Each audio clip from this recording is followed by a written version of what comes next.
Next, I want to talk about semantic elements in HTML5. You have something called semantic elements. What are these semantic elements? Semantic elements make the HTML code more comprehensible. You'll be able to understand what that code is. It will also help the browsers and applications interpret the code in a better way. For instance, let me give you an example. Say a table is a semantic element. When I say table, it gives some idea about what we are creating, right? We are creating a table. That's the meaning. So it's a semantic element. Whereas when I say div, it doesn't say anything about the content within that division. So division is not a semantic element. So we have a lot of semantic elements in HTML.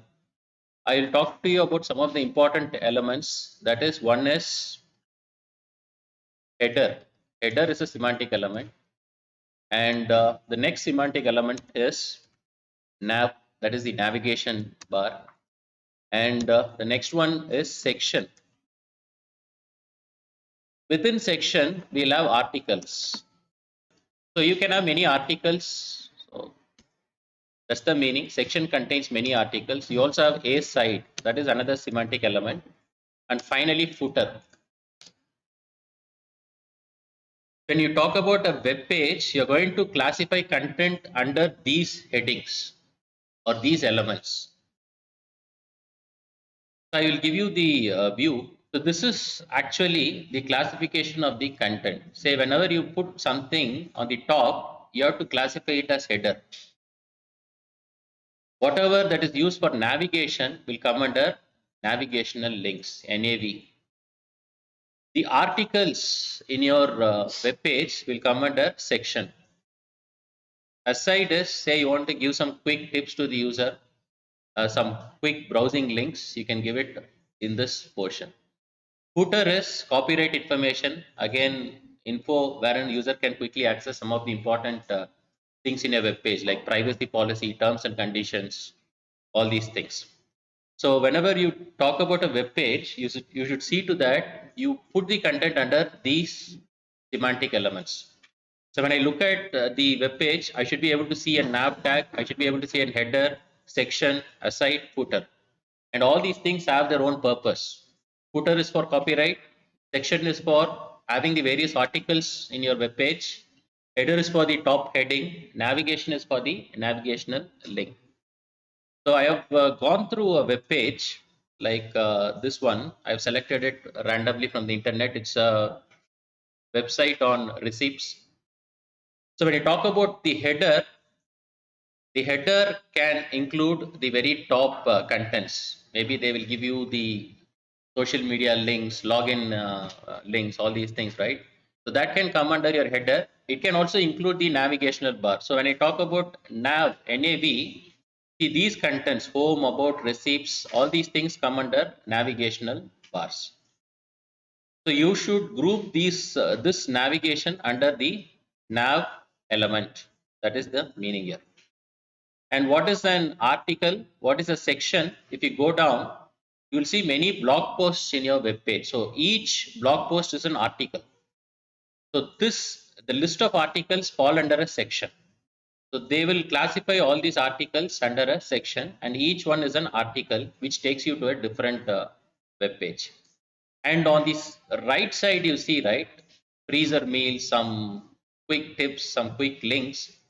These things come under the A side. That is, when you go to this thing, you can see A side, right? What is this A side? You can give some quick tips, some kind of instructions to the user. So that should be coming under. So this is where this A side bar comes into place. And when you talk about the footer, so this entire thing comes under the footer. You can see the copyright info, some quick links, submission. So all these things come under the footer. So this is how you have to classify. You can also view the source for this page. So this is how you visit the page source, more tools, and then you click on page source. You'll be able to see the page source. The page source is the source code, HTML and CSS source code for this page. And when you take a closer look at this web page, you will be able to see all the semantic elements within this web page. You can see there is an header tag.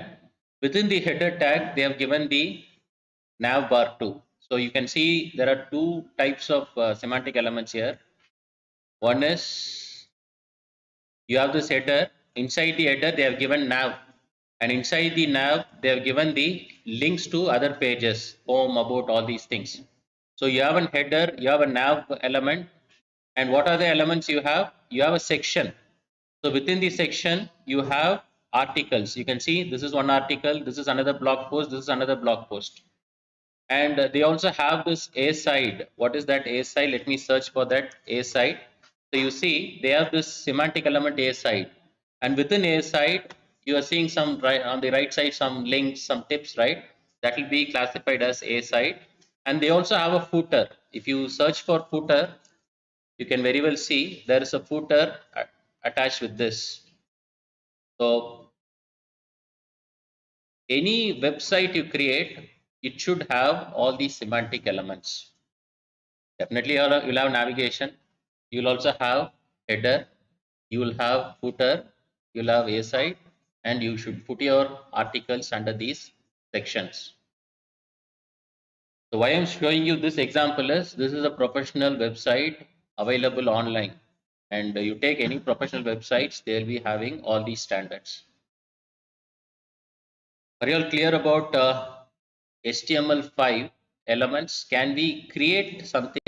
Can we create uh, a header? Can we just simulate that here? Say header will have inside the header what we can put. We can have a division, and this can be like login or something like that. So this division we can call this class to be D1.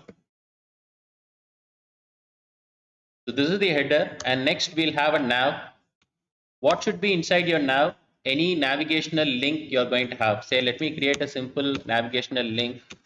So li, so we'll say this is home. So how will you create a navigational link? You should have an anchor tag, href.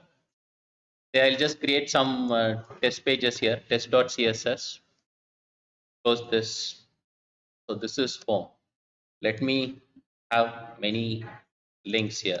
This is about page, and this is something uh, maybe register. I'll delete this. So we have three navigational links referring to three different web pages. So it comes on the inside the nav bar. Whatever articles you have, where it should come, you should put that inside the section. So you go inside the section. I'll say this is a section, and inside the section, what you do is you have the articles. So let me give some articles here. So article, and so this is article 1, this is article 2. So you can have links to the various articles. You can write about the articles here, article 2, article 3.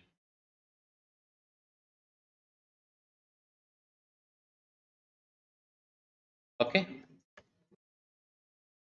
Next, what you'll have A side. So what you put inside the A side is you can just put something like these are some quick tips and quick links for the user, which you should be browsing or you should be accessing. Finally, you will also have the footer. Footer is copyright information. Like you can put copyright. I'll say copyright at Satish CJ, something like that.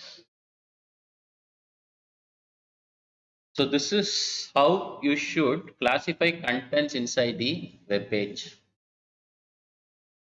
So to make it look like what we have seen on that professional website, we can give some CSS styling to this.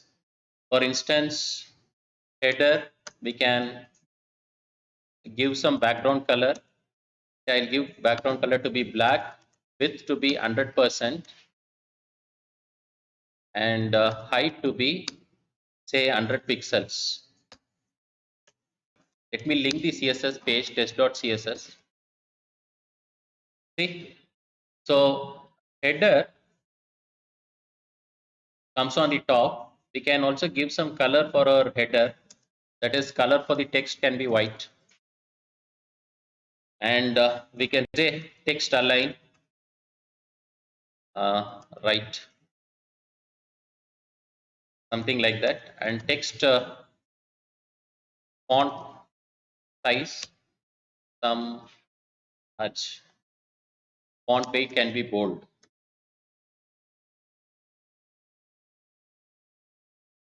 So you see a header. Now you have to think about this navigational links. How will you style these navigational links?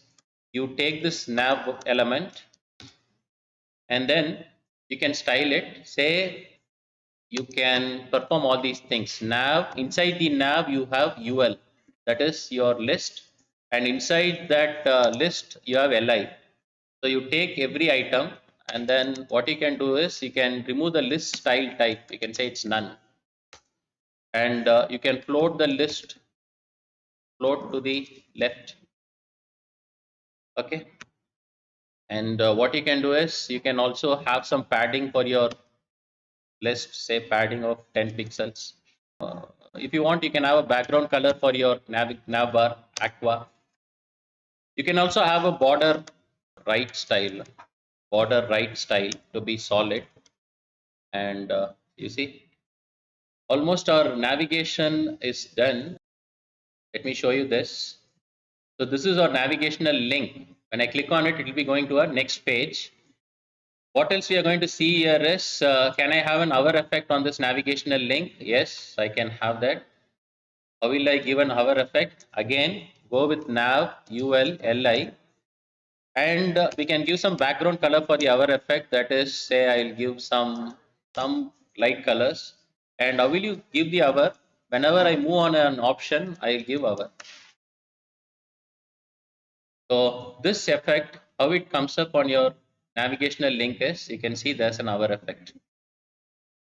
So this is the NAV, this is your header. Now we have to work on our articles and sections. Where should our article be? Our articles and section should be beneath our nav bar. So what we'll do is we'll take the section. We'll give some height and width for a section. Height to be say 600 pixels and width to be some 600 pixels or 500 pixels, whatever it is. 600 also you can give. And we can give a background color for a section. Background color is say some color we'll take. So this is our section. You can see where a section occurs in the normal flow of the document. This is our section. And within the section, what we can do is we can move this section some pixels so that it comes down the nav bar. So how will you move it? You have to use position relative. From wherever it is occurring, from the top, move some say 50 pixels. So what happens now to our section? You can see section comes here. Now inside the section you have articles. For each article, you can give an ID and style it, or else it's not going to look good. So let me go to the article. Let me give a class for this article to be A1 and a class for this article to be A2 and a class for this article to be A3.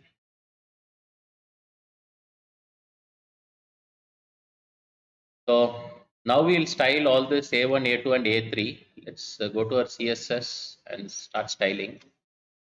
So we will select dot A1. I think we'll give some background color to be, I'll just go with aqua. And we can also give some height and width for our article. Height, yeah, I'll give 200 pixels for this, and width to be some 200. Width can be 100%, no problem, or it can be 600 pixels.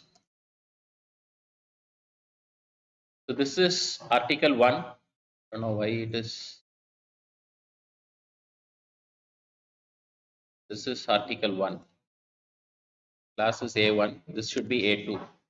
That's the reason. So we have created article 1. This is article 1 inside the section. Likewise, article 2 and article 3 we will style. Let's go with article 2. So this is article 2. Only thing is we'll give a different background color for article 2. Let me say it's red. This is article 2, 200 pixels it takes. Let's go with article 3. This article 3 is, let's give some color, blue color we'll give. So now you can see you have the header, you have the navigational links, you have the section. So you are putting your articles here. And what about A side? So you can also style A side, right? So A side, again we'll give the background color. Let's see where this A side is hiding. And we'll give some item width for this. Say height to be 600 pixels and width to be some 200 pixels. Let's see where is our A side in the document. Is it having any content? There is content. So where is our A side hiding? I think A side is hiding beneath our section. So we'll position it absolute. From the left, what we'll do is we'll move that 700 pixels. So when I refresh this, let me check whether A side is somewhere here.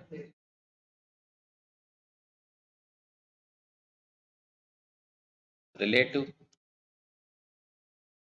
there.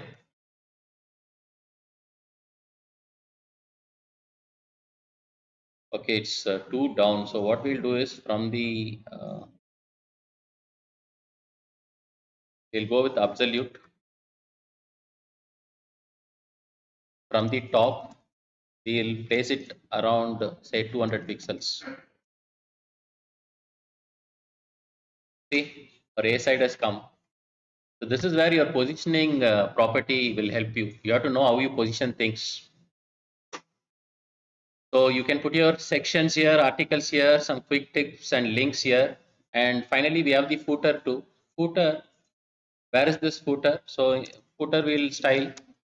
We'll just give a background color for the footer. Maybe we'll give it as black and color for the text to be white and position to be absolute. And from the bottom or where it occurs, let's check that. So when you take a look at this page, you can see our footer is somewhere over here. So from here we can move it some 100 pixels to the bottom. So we can move it from the top. We'll use position relative. From wherever it is, we'll move 100 pixels. So relative we'll use from the top. We'll move some 100 pixels, and we'll see. So this is where our footer is. Maybe I'll bring it a little up, maybe 60 pixels.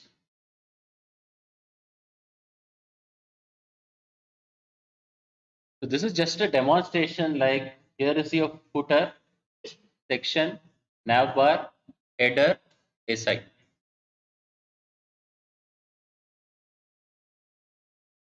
Can I create a web page without these semantic elements? Yes. Without the semantic elements too, I'll be able to achieve the same result.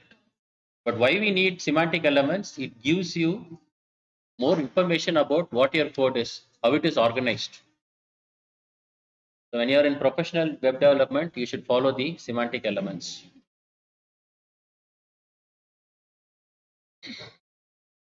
Are you all clear with HTML5 semantic elements?